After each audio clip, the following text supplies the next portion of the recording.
Welcome to the Craftsmen Online Podcast, the only 5-star rated Masonic podcast endorsed by the Grand Lodge of New York.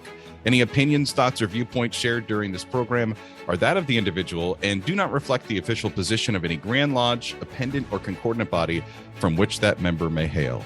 I'm your host, Brother Michael Arce, co-founder of CraftsmenOnline.com. You've joined us for an episode on being charged with citizenship, and it's an interesting one because my brother, by the time you hear this, it's a few days after the recording date, but the significance here is that it is January 6th, and I'm joining you from our nation's capital. Our guest is out in, I'm hoping not snowy Rochester. No, sunny Rochester today. Sunny but cold. Nice. We're happy to welcome Right Worshipful Bill Edwards, who's the co-host of the Craftsmen Online Reading Room with Very Worshipful Michael Aracco. We'll be opening our doors for that program on Tuesday, January 31st. We have all the links on how you can join us, get the reading materials as we'll get set for a discussion on Albert Pike's Morals and Dogma that Tuesday evening. It's open to all Masons, and we're excited that you could be there as we get into a deeper dive for this podcast on the Masonic Charge that's given to Entered Apprentices on citizenship. So, Brother Bill, let's start with an overview of the next reading room. We had kind of given a little bit of a thumbnail version of it, but we know as brothers that Albert Pike is one of the heavy hitters in Masonic literature. What are you looking forward to sharing on Tuesday, the 31st? So I think for anyone who's actually opened Morals and Dogma and started reading it, they realize that it's a very challenging read. And I think this is an opportunity to take a bite-sized chunk, the first lecture, the Entered Apprentice lecture, as a group to read it and discuss it. And then hopefully we can get through it together. So some background on this with Morals and Dogmas, there's Pike's lectures for the Scottish Rite 1st through the 32nd degrees. And what's interesting, most brothers don't know that there are 3 craft degrees associated with the Scottish Rite.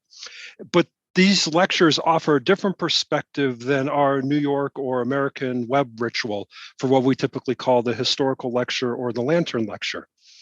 And in my own study of Masonry, I found sort of having a comparative approach valuable, both with symbols, looking at different traditions, histories, but also with ritual and looking at other traditions. And this is an opportunity to take what's the Scottish Rite tradition through Pike and reflect on that and see that how that informs our opinion.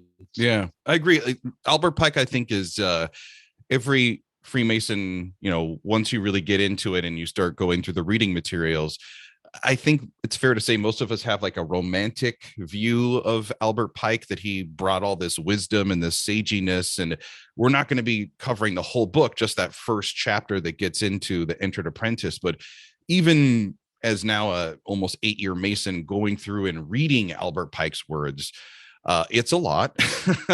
And I always sit there and go, okay, well, there's the man who wrote this and his beliefs and his values, but there's also the time in which he wrote that. And then reflecting on not only where Freemasonry was at that moment in life, but also where the world was with culture and society and America. And that also would impact, Pike's words as well. Kind of an overview of that when you go through, I'm sure the English that he uses then, which we don't speak or write in now, that is tough, but the words, they're almost flowery, they're larger, they're very intellectual. Yes, they are. So one of the things I was able to do is I recommend the Morals and Dogma annotated edition that was pulled together by Art de Hoyos, brother out of Washington, D.C., well known with in Masonic circles. And I asked him a few questions of what's your perspective on Pike? He's spent years researching him. And I think the way to look at it is this was the attempt of Pike to seek truth. So he was looking for ultimate truth, but he looked at it through the moral lens, the religious lens, the political lens, the governmental philosophy lens. So he was sort of this idea of that society's been on this journey. And he wanted to look across all cultures and all times, stepping out of that specific space that he was in the 1800s and looking out broader than that and saying, what can I find are those universal truths? So when we talk about government, for instance, he looks at despotism and tyranny and oppressing of individuals. And he said, no one's ever flourished or grown under those circumstances. So that's why he's talking about liberty and the idea of equality. So it's not the execution of those ideas, right? That gets more into the politics of the day, but it's more looking at the philosophy to say, these are the kind of things we want to value in a society, that of citizenship, people are involved and engaged, that they have a voice, that they're respected, they're treated with equality. And that's what he's looking at, both from a political lens as well as a religious lens, and looking at what are those kinds of ideas that he feels speak to the truth within us that brings us closer to the sacred or the spiritual. And some would say, and this is a word that we like to use, and then people have like different meanings for it, but Pike brings a lot of the esoteric aspects into it. And for me, I think of like the deeper meaning behind the words that we know in the ritual, which of course I was going through and trying to figure out, okay, our standard work and lecture in New York, like all great bodies of written work, has been influenced by the hand of man and men over time and has changed. And what we practice now as modern Masons, is that what would have been relevant in Pike's time? Because the big question we had is in the Entered Apprentice Charge, as you'll read in the chapter of the book, and also be sitting in the discussion, there is a particular line that does charge Entered Apprentice Masons with citizenship or being a good citizen. And when you hold those words in your heart and in your head and then go through Pike's wonderful vocabulary and explanation of things, you can start to see some of where it compares and contrasts at that time. Yes, I think what's important for me in putting it in perspective was that this becomes an aspirational goal. So when reading Pike or even listening to our ritual, they're thoughts worthy of consideration. So when we talk about the symbols and teachings of Masonry and equality and the level and the plumb and rectitude of conduct and all those kinds of things, it's not that we're perfect, right? It's that we aspire to do these things. But what we learn is that it's just not improving ourselves, but it's then how can we take that out and change the world to make the world a better place? And in our second degree, we talk about our influence extends further than we can conceive. And I think that's really the heart of this, is that if we take Masonry and live that as a philosophy or part of our personal philosophy in our daily lives, we become better and the world becomes better. And in our nature of our government, that makes us citizens. We are engaged. We are active in the sphere of life and helping others. What I think is fascinating too is that a lot of men are drawn to the craft because of the Masonic ritual and the mystique and the legacy that exists there. You spend so much time going through your first, 3 degrees as a Blue Lodge or regular Mason, and then the other bodies are open to you if you so choose to go that way. But for a lot of brothers, they come to our meetings thinking, okay, this must be what Masons talk about in every lodge meeting they have, only to find out, and we've talked about this several times in the podcast, that we have business meetings and stated communications, and you get that. So you don't necessarily get these discussions. I'm just curious, do you feel that during Pike's time, they were having these kinds of open or free-flowing conversations or discussions in lodge, or was just something that he felt inspired and led him to writing the words down? So in reading Art de Hoyo's introduction about how Pike saw his material being used, so I'll defer to Art since he's studied that time period, what Pike wanted was brothers to get pieces of it. He knew that the material was lengthy and he knew that we only had so much comprehension. So in their degrees, it was up to the master to pick and choose what pieces he wanted to focus on. And then Pike's approach was, then here's the printed material that you go read later and contemplate the full content of the material. So I think it was a self-study kind of approach. When Pike received the degrees, he got them from Albert Mackey, and at that time it was that you were given the degrees and you read them, and Pike turned them into the pageantry and expanded upon them that we have today in the Scottish Rite, for instance. I think there was a lot of quiet study and reflection that one went through to come to discern their own truth about what they were experiencing and being taught. And what I found is, because we recently are now emerging from a time of quiet, independent reflection due to the pandemic, a lot more brothers have dug into these deeper historical writings and work and are trying to process all of this and are coming to lodge meetings or having conversations in the parking lot or, on the phone or however we connect these days and trying to make sense of this or form their own reason. I kind of want to slip back to that part of the charge from the EA degree, where as Masons we're told to be a quiet and peaceable citizen, as you mentioned, true to the government and the country. It goes a little bit more deeper in that we're not supposed to be causing or participating in rebellions, submitting to legal authority, conforming to the rule of law. It reminded me a lot hearing those words of, I'm old enough to remember going to civics classes in high school. I know they don't teach that anymore. Now it's social studies. But when you were going through your EA degree and heard that, along with all of the other things you heard that night that just blew your mind, my interpretation was, okay, I'm being told that I need to be a good citizen, and I need to obey laws and show respect to government and leadership and authority. What was your takeaway when you heard those words? So I would agree. I think at that time I've had, had a similar takeaway of being a good citizen and being involved and almost in the civic movement of America, of the 1950s, right, as part of what Masonry was grouped in at that time as a social club, civic order. But then obviously we have the depth of our esoteric traditions and ceremonies and so forth that add more to that experience. I think you mentioned COVID and what we went through. So in my leadership role in the district, it was a really challenging time because we had brothers who passionately held to their views that were different. When we looked at COVID and vaccination, when we looked at the social movements, when we looked at the election, there were brothers who were exactly at opposites of each other. But then we wanted them, and in my role, wanted them to find a way to have harmony with each other.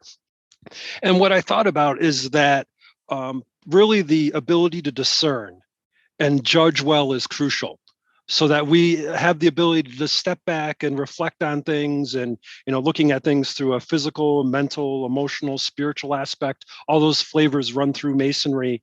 And it's important that we develop an awareness to those dimensions and then figure out how we want to act upon them. And an important thing for me is empathy.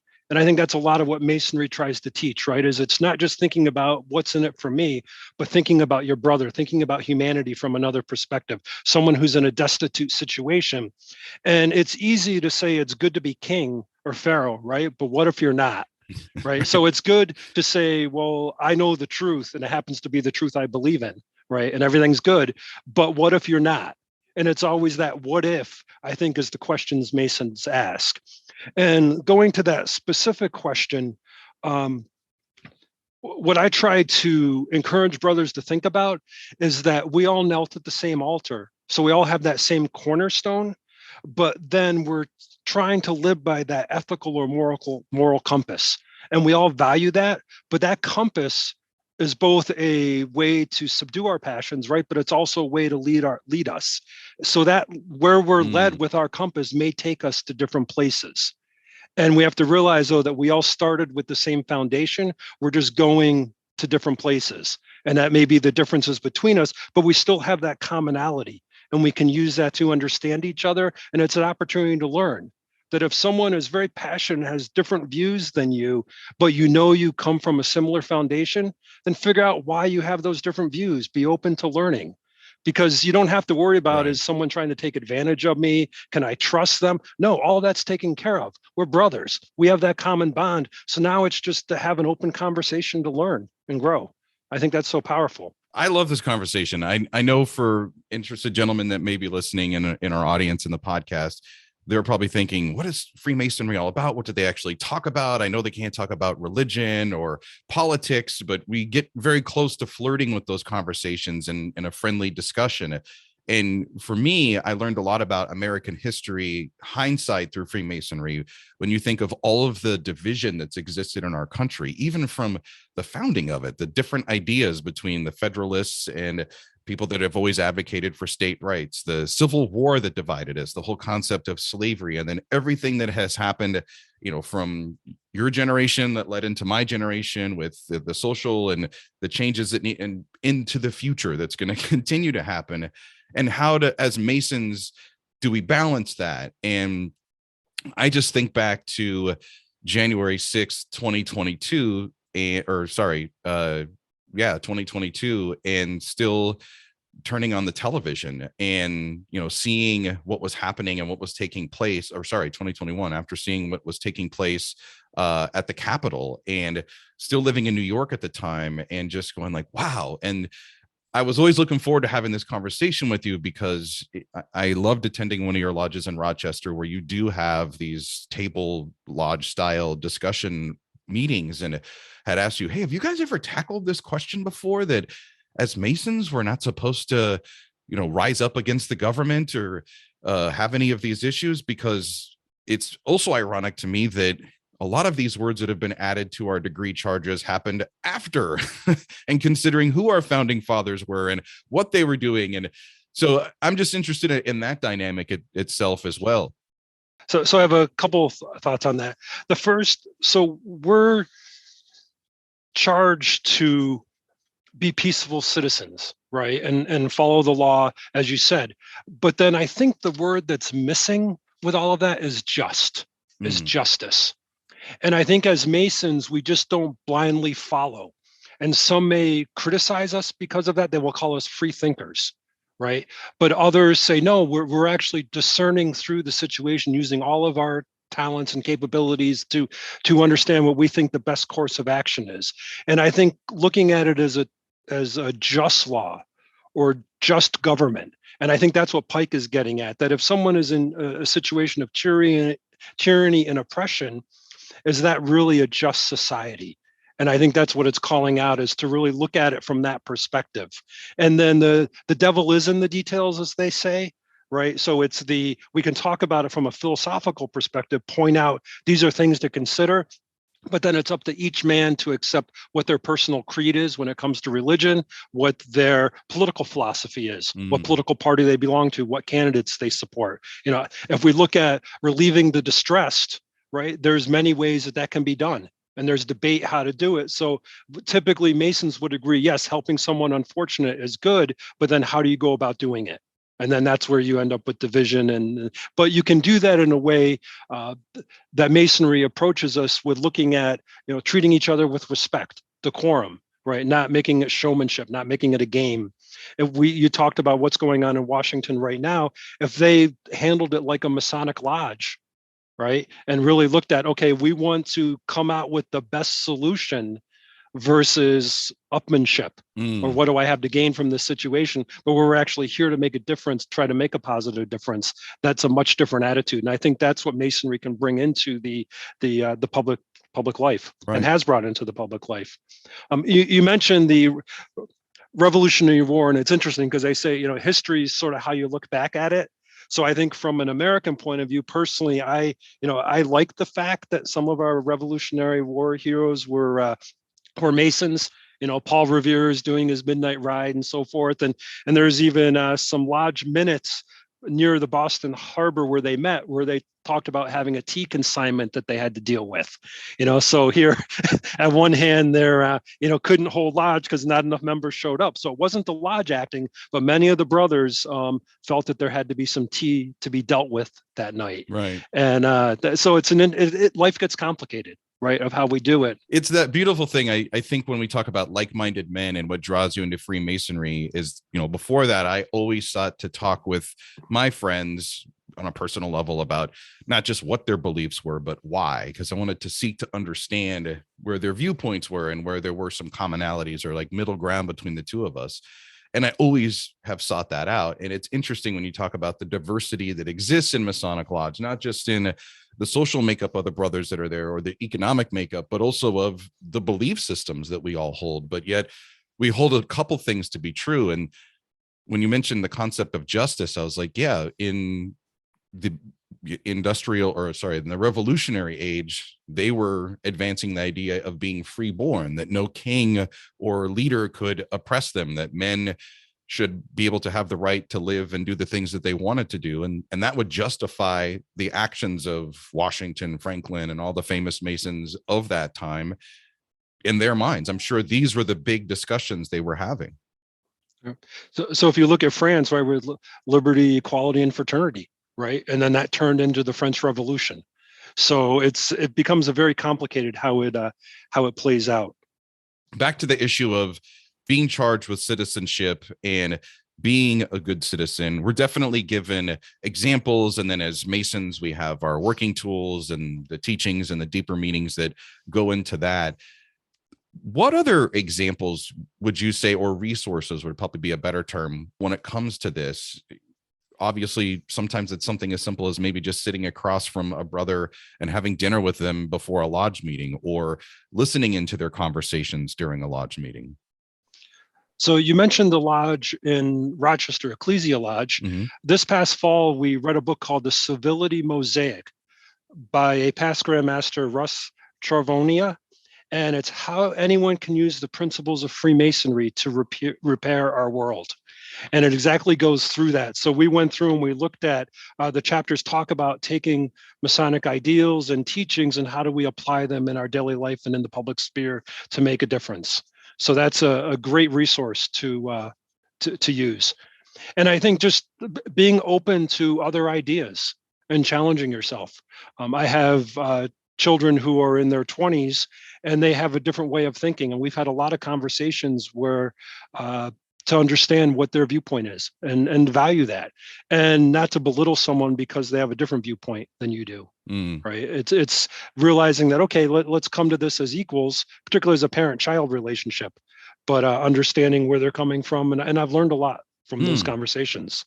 I got to get the that book. I'm going to add it to my Amazon cart because I find it interesting that Freemasonry, I've learned to refer to it now as a practice, as somebody that would practice law or practice medicine. It's practicing a code or an ideal structure. And looking back at Pike's words from the first chapter of Morals of Dogma, which we're going to cover on Tuesday night, January 31st, one of his lines that kind of spoke to me, and you had touched on it, was that of tyranny, where he said it's one of the fatalities of humanity to be condemned to the external struggles with the pleas of tyranny. Which I went through that. I was like, when did he write this? And it was during Reconstruction, the post time that happened after the Civil War, and literally trying to bring the country back together. Looking forward, how do you see the sands of time changing as we explain the concept to citizenship to our newly obligated brothers? Pike's really looking at the long view. And I think he's trying to step outside of his time period to look at, he's going back and looking at ancient Greece and ancient civilizations. And these are just patterns that repeat throughout human history. And the piece of it is that there's this idea that we can build on the shoulders of those who came before us, right? And we're trying to make or build a better world. And I think that's part of it is, as Masons, we're builders of men, of families, of communities and societies. We want to make the world a better place. And our teachings are aspirational. And as I mentioned, our rituals give us ideas that are worthy to consider, but then each of us has to then figure out how we're going to apply that in our daily life. And that's different than being told, thou shalt do this. It's no, think about this. Go off, think about it. If it makes sense, if it really becomes part of who you are, your life philosophy, then how do you apply that in your daily life? And that's the challenge. It's a charge, right? It's not to obey. It's a charge is about action. It's go out and do, not just obey, right? So it's different. As Masons, we're charged to act. Same thing, we take an obligation, not an oath, right? We are obligating ourselves. Again, it's about action oriented. So it's about, I think that, and to me, it goes back to the essence of being builders, and that we want to build that first, our own temple, and then we want to make it, then look at how do we look at society. And I think the relevance, recently read a news article about those who traveled into space, and it happened to mention William Shatner, who recently went up to space, and the impact they had on viewing the Earth from a different perspective. And they said it was life-changing, and it's known as the overview or cognitive effect. And it's because the travelers saw the Earth as a gleaming planet suspended in darkness, an oasis of life in the silent void, and it just filled them with awe. Wow. And I think what it realizes when we look about Masonry, right, and we talk about our differences, what does Masonry do? It dissolves our differences. All that separates us dissolves, and we come together in harmony. And I think that's really what we want to do, right? Is that we still have to be loyal to our countries and our daily life, but there's also a deeper humanity. When I think back to the Revolutionary War and the Civil War, and we hear these heroic deeds where brothers will go in and help other brothers, right? And was giving a talk at an informational night about that, and I wanted to really try to understand what was going on. And they found a way to, I think, be loyal to their country, but then not lose their humanity in the horror of war. And I think that's something that Masonry calls us out, that no matter what, we're all human. We're all part of the same family, the high, the low, the rich, the poor, right? And regardless of our circumstances of where we are, we're charged to step outside of that. And it can be in the Native Americans, there's examples of where they would recognize each other as Masons, and the Native Americans would let the colonials go, and not punish them, because there was a deeper bond of their brotherhood or humanity. And so I just think there's something to that. And I think that's the relevance today, right? That we, that's timeless. How we treat each other matters. I gotta say, you've dropped so many knowledge bombs. I told you this was going to be like my own personal discussion lodge with you. I was really looking forward to it. Just the concept of looking at the charge a different way. Whenever I see the charges at the end of our degrees, it kind of always reminds me of, the dad getting up and telling the son, you will do this, you will do that. I never thought of that. It wasn't being a command to us. It's really the inspiration. It's the directive. Like, this is the objective, go do your work. I think that's just a beautiful way to look at the charges from here on forward. I'll always look at that differently. And then I also like the idea where you're weaving in more optimism into the old adage, those that don't learn from history are doomed to repeat it, where it's like, hey, there's some valuable lessons that exist in history. And while we do change with the times, these things continue to repeat. These are going to be almost eternal struggles or problems that we have, but they don't have to be barriers. And as you mentioned, like, Masonry is like bringing that fabric together. So this has been beautiful, brother. I love this. And I have an idea that this is not going to be, our conversation is probably not going to be the majority of the reading room discussion, but it was exciting for me to highlight some of those words and phrases and focus on them into this citizenship. As far as we look to what's coming up for the reading room on Tuesday, January 31st, what are you looking for as with the panel that we'll have with you and Brother LaRocca? Like, what do you see the discussion and those that would be attending, what are they going to be walking away with? So I think what's interesting with Pike's writing in the Entered Apprentice is he compares what he would call his Scottish Rite understanding to, he often says, the York Rite brethren say this, but I've found this deeper meaning. So I think that's going to be interesting to see how people react to that he takes some things that I know personally find very meaningful in our ritual, and he says, oh, no, those are really trivial. Here's the real meaning behind it. So I think that's interesting, right? To see what we all come up with, how we feel about that. And that's the thing with Albert Pike. And again, those outside of Masonry don't get this. It's not, he calls it moral and dogma, but it's anything but, right? He picked those names because they were fashionable at the time. It's not that this is, you must believe this. It's, no, check it out, try it out, see if you agree with it, take what's of value, leave the rest if it isn't. And it's a much different kind of approach than, here, take this, accept it as is, right? And that's, I think, very healthy to learn. And we're speculative Masons. That goes to the heart of when we say esoteric, looking for that deeper meaning. That's what we do as speculative Masons, as we look at these symbols and we try to figure out what they mean. You had mentioned the force, right? And Albert Pike talks about that in relation to society and says, the populace can become like a force and just overrun the government, and lead to revolution that is not productive. But I also realize that you can think about force and say, well, what does force have? Focus. That if you have focus, think about what you can accomplish. So we talk about breaking off the corners of rough stones or a laser beam. And sometimes in life, to accomplish something, you need to have focus to have the full impact of your force. If it's just gunpowder exploding, it does nothing. But if it's in a barrel and it's assembled in the right way, it can have incredible focus and accomplish what it's trying to do. So to me, that's just another way of looking at what he wrote and then saying, okay, well, what do I take away from it? So that's just an example, I think, of what hopefully brothers will get from attending the discussion. To bring it full circle, it's when you do have division that exists between two people or two groups of people, trying to understand what the motives were, what were the actions, what compelled these people to take these steps, and what can we learn from it so that we can work together so that that never happens again, because it's really not good for the common good of all of us. That I believe is the compromise, the great society that we all hope to live in someday. But these discussions I just find beautiful because they do get to happen in our Masonic lodges or just between brothers or even on a podcast. I was excited when you came on board for the Craftsmen Online and to help take the reins of our reading room. We're going to have a fantastic night. Again, if you're listening to this podcast before Tuesday, January 31st, and you're interested in joining us, all of the information you need is on our website at craftsmenonline.com. Brother Bill, I can't tell you enough how much I'm looking forward to being a part of this reading room and working with you for many, many years to come. Thank you. Can I do a quote from Albert Pike? Sure, let's close it out. I'd like to close it out with that. In the civility mosaic, they have on the front page a quote from Albert Pike. It says, "What we have done for ourselves alone dies with us.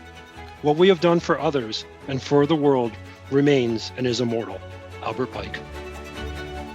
If you've enjoyed this episode and you want to hear some more, you can tell Siri or Alexa to play the Craftsmen Online podcast. We are available on all streaming platforms with new episodes every Monday morning. Until next time, let peace and harmony prevail.